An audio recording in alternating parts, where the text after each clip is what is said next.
প্রতিশ্রুতি ছিল নতুন রাজনীতি, নতুন নেতৃত্ব আর তরুণদের স্বপ্নের নেপাল। কিন্তু মাত্র ১০০ দিনের মাথায় সেই স্বপ্নই যেন ভেঙে পড়তে শুরু করেছে। যে তরুণরা পরিবর্তনের আশায় নতুন সরকারকে ক্ষমতায় এনেছিল, আজ তারাই রাজপথে নেমে সরকারের বিরুদ্ধে বিক্ষোভ করছে। নেপালের রাজধানী কাঠমান্ডুতে বস্তি উচ্ছেদ অভিযান, মানবাধিকার লঙ্ঘনের অভিযোগ এবং এক রাইড শেয়ারিং চালকের মর্মান্তিক মৃত্যুকে কেন্দ্র করে নেপালের প্রধানমন্ত্রী বালেন শাহের সরকার চরম সমালোচনার মুখে পড়েছে।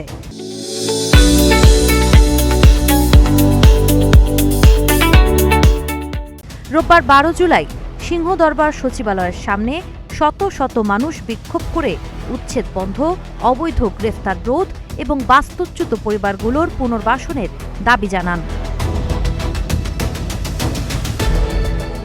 এই সংকটের মূল কারণ নদী তীরবর্তী বস্তি উচ্ছেদ। প্রায় ২৬০০ পরিবার উচ্ছেদ হলেও অস্থায়ী আশ্রয় পেয়েছে মাত্র ৩২৫টি পরিবার। পরে আশ্রয় কেন্দ্র ছাড়ার নির্দেশ দিলে ক্ষোভ আরও বাড়ে। আন্দোলনে অংশ নেওয়া কয়েকজন অধিকার কর্মীকে গ্রেফতার করায় নাগরিক সমাজও সরকারের সমালোচনায় যোগ দেয়। এর মধ্যেই পার্কিং জরিমানাকে কেন্দ্র করে ২৫ বছর বয়সী পাঠাও চালক গণেশ নেপালির আত্মাহুতির ঘটনা জনমনে তীব্র প্রতিক্রিয়া সৃষ্টি করে। দগ্ধ অবস্থায় তাকে যথাযথ চিকিৎসা সহায়তা না দেওয়ার ভিডিও সামাজিক মাধ্যমে ছড়িয়ে পড়লে ক্ষোভ আরও বাড়ে।